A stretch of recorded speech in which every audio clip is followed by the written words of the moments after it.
watching the Mystical Green Beanie. Hey, what's going on, dudes and dudettes? I am the Mystical Green Beanie, and the internet is freaking out and saying that it's confused by the X-Men movie timeline. And either everyone is just saying that for the sake of hilarity, or they're genuinely lost. Regardless, here's me explaining the X-Men movie timeline.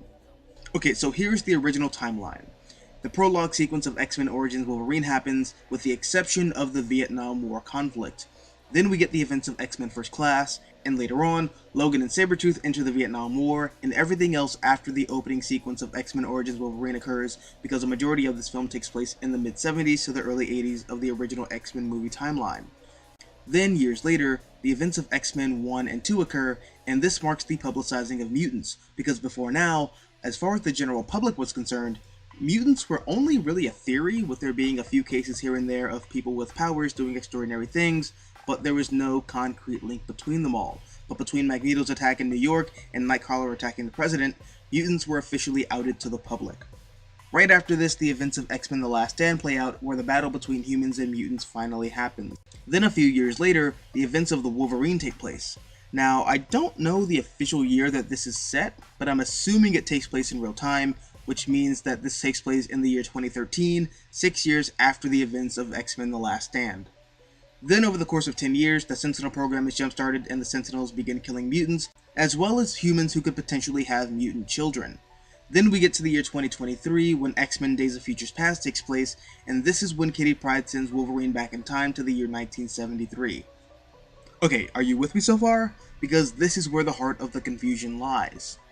Okay, so when Kitty Pryde sends Logan back in time to the year 1973, everything from Wolverine and Sabretooth joining the Vietnam War, to X-Men 1, 2, 3, and the Wolverine, as well as the bleak future from X-Men Days of Futures Past, never happens, because it's all erased from history.